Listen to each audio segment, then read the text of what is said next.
बिहार में इस वक्त छठे चरण के तहत शिक्षकों का नियोजन चल रहा है। प्रारंभिक शिक्षकों को तो नियुक्ति पत्र भी दिया जा रहा है, उन्हें बहुत जल्द ज्वाइन भी करना है।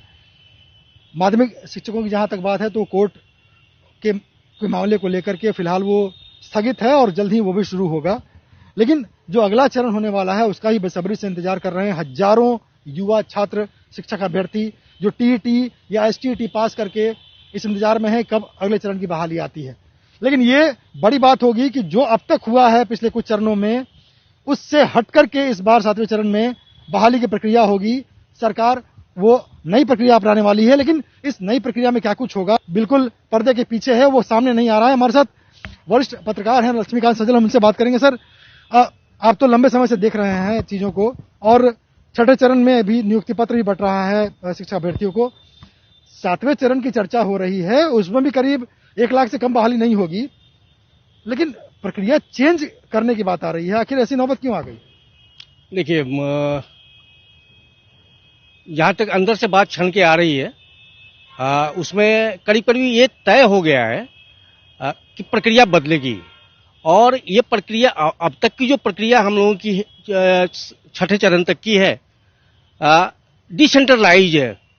करीब 8,500 नियोजन इकाइयां हैं और हर नियोजन इकाई अपने इकाई के लिए अलग से बहाली करती है, अलग से मेधा सूची बनती है, अलग से आवेदन लिए जाते हैं। तो 8,500, हम प्राइमरी की बात कर रहे हैं, 8,500 नियोजन इकाइयां हैं और 8,500 नियोजन इकाइयों में अगर एक साथ बहाली शुरू होगी तो जाहिर सी बात है कि कुछ नियोजन इकाइयां आगे होंगी, दौड़ेंगी, कुछ चलेंगी, कुछ फिसलेंगी, कुछ गिरेंगी और कुछ गिर के उठेंगी। तो यही स्थिति है 2005-6 से शुरू हुई अब तक की बहाली में। दूसरी सबसे बड़ी बात यह है कि इससे बहाली की प्रक्रिया लंबी खींच रही है। जैसे अभी छठे चरण की प्राइमरी को ही लीजिए, 3 चक्र में काउंसलिंग हुई और अभी भी एक विशेष चक्र बाकी ही है। पता नहीं उस विशेष चक्र में भी वो पूरी होगी या नहीं, ये अलग की बात है।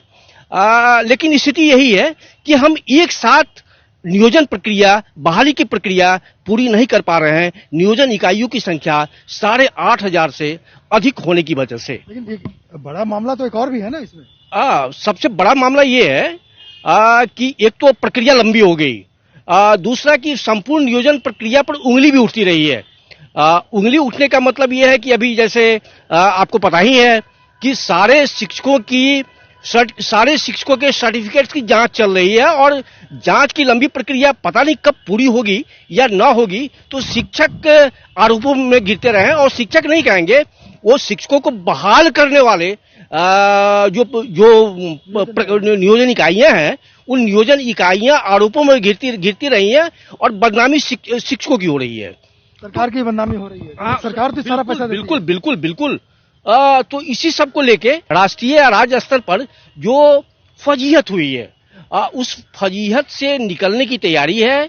और करीब इतना तय है कि बहाली अब सेंट्रलाइज होगी। ऐसा नहीं होगा कि आपको अब 8,500 नियोजन इकाइयों में आवेदन देने होंगे, अब एक ही आवेदन पढ़ने होंगे सेंट्रलाइज तरीके से। ऑनलाइन होगा सब और ऑनलाइन होगा। और लेकिन उसका पैटर्न क्या होगा, पैटर्न पर अलग अलग अभी मंथन चल रहा है। तो पैटर्न साफ नहीं है, लेकिन इतना साफ है कि बहाली सेंट्रलाइज होगी। ये चर्चा है कि बजट सत्र में मुख्यमंत्री खुद अनाउंस कर सकते हैं। चूंकि शिक्षा जो है, हमारी शिक्षा व्यवस्था जो है, वो हमारी शिक्षा व्यवस्था मुख्यमंत्री की दिलचस्पी में है और मुख्यमंत्री इसमें खुद दिलचस्पी लेते हैं, खुद मॉनिटर करते हैं।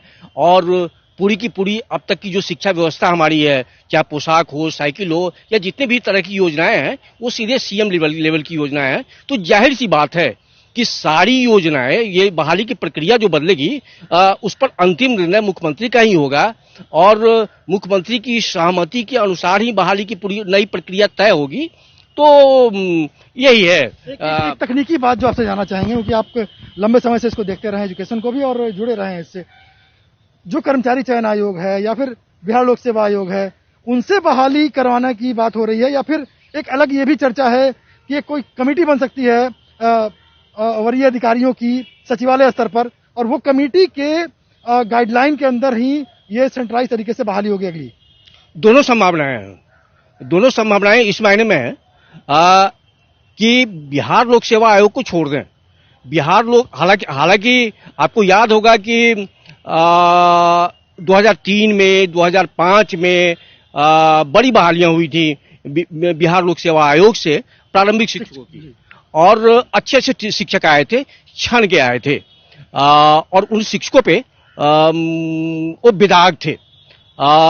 तो बिहार लोक सेवा आयोग पहले भी प्राइमरी टीचर की बहाली कर चुका है, और कर्मचारी चयन आयोग से भी बहाली हो चुकी है प्राइमरी टीचर्स की। अभी आपको याद होगा 36,440 की बहाली जो हुई वो कर्मचारी चयन आयोग से हुई। तो ये सरकार पर निर्भर करेगा कि वह किस आयोग से बहाली करवाए, किस आयोग से अनुशंसा प्राप्त करे।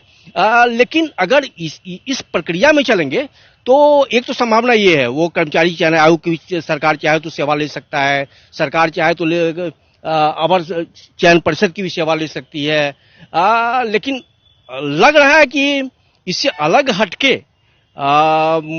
इस मामले में लंबा वक्त लेते हैं आयोग, तो लंबा वक्त लेते हैं। बिल्कुल इस मामले में स्टेट लेवल पे कोई कमेटी भी बन सकती है, और उस कमेटी में सभी विभागों के लोग जो संबद्ध विभाग है, जैसे अपना शिक्षा विभाग हो गया, नगर निकाय हो गया, पंचायती राज हो गया, सामान्य प्रशासन हो गया, तो इनके जो बड़े अधिकारी होंगे उनकी एक कमेटी बन सकती है। ये बड़ी बात आपने बताई। लेकिन क्या ये भी एक संभावना है कि जो शिक्षक टीईटी पास कर रहे हैं, एसटीटी पास कर रहे हैं, टीचर ट्रेनिंग का सर्टिफिकेट लेके आ रहे हैं, क्या उन्हें कोई अगली परीक्षा भी देनी पड़ सकती है? नहीं, देखिए एक चीज तो तय है कि आवेदन वही करेंगे, शिक्षक बनने के योग्य वही होंगे जो टीईटी एसटीटी पास होंगे, और बहाली के लिए सिर्फ आवेदन का पैटर्न बन रहा है और चयन की प्रक्रिया का पैटर्न बदल रहा है। चयन की प्रक्रिया सेंट्रलाइज होगी, डिसेंट्रलाइज नहीं होगी। आवेदन सेंट्रलाइज लिए जाएंगे, डिसेंट्रलाइज नहीं लिए जाएंगे। इसलिए अब तक मतलब वैसा कुछ नहीं है कि टीटी और एसटीटी के अलावे भी शिक्षक बनने के लिए कोई परीक्षा देनी पड़ेगी। तो देखिए ये बड़ी बात बताई है वरिष्ठ पत्रकार लक्ष्मीकांत सजल जी ने, और ये स्पष्ट है कहीं न कहीं, हालांकि जो भी चर्चा इस वक्त है वो सिर्फ चर्चा है, लेकिन इस बात की संभावना ज्यादा है कि शिक्षा विभाग की तरफ से या सरकार की तरफ से एक विशेष कमेटी बनाई जाए शिक्षकों की नियुक्ति के लिए, क्योंकि तमाम जो आयोग हैं वो पहले नियुक्ति करते जरूर रहे हैं, लेकिन उनमें अच्छा खासा समय लग जाता है, उनके पास पहले से और भी काम हैं नियुक्तियों के। तो अब ये शिक्षकों की बहाली के लिए सरकार एक अलग से कमेटी बना सकती है, और एक बड़ी बात यह भी कि कोई अलग से परीक्षा आपको नहीं देनी पड़ेगी, लेकिन सेंट्रलाइज एप्लीकेशन देने से अभ्यर्थियों को भाग दौड़ नहीं करनी पड़ेगी कि 8,500 नियोजन इकाइयों में दौड़ रहे हैं आवेदन के लिए, और ये गारंटी नहीं है कि उनका नाम मेरिट लिस्ट में होगा या नहीं। सेंट्रलाइज एप्लीकेशन ऑनलाइन होगा, दौड़ भाग नहीं करनी पड़ेगी, कोई एग्जाम नहीं देना पड़ेगा, और फेयर तरीके से, क्योंकि सरकार पैसे खर्च करती है और कहीं ना कहीं इस बात की फजीयत झेलनी पड़ती है कि तमाम कोशिशों के बावजूद फर्जीवाड़े का आरोप लगता है। इन तमाम चीजों से बचने के लिए सरकार फजीयत से बचने के लिए अब 7वें चरण से नए तरीके से, सेंट्रलाइज तरीके से बहाली की कोशिश में है। और बड़ी बात यह कि खुद मुख्यमंत्री इसकी घोषणा कर सकते हैं बहुत जल्द, क्योंकि मुख्यमंत्री के दिमाग की ही उपज है जो साइकिल योजना है, पोशाक योजना है, या छात्रवृत्ति योजना जो बिहार में चल रही है बिहार सरकारी स्कूलों में।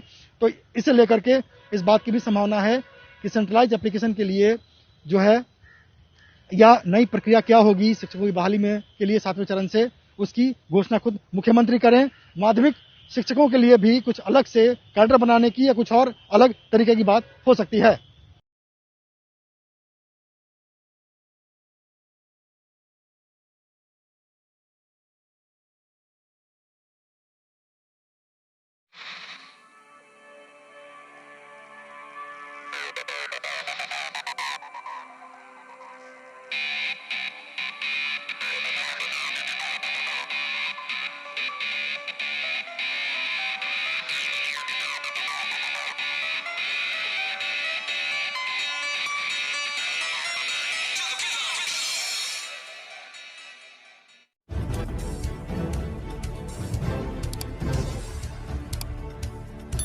सब्सक्राइब कीजिए हिंदी क्लब को, दबाइए इस बेल आइकॉन को ताकि हमारा वीडियो आपको मिले सबसे पहले।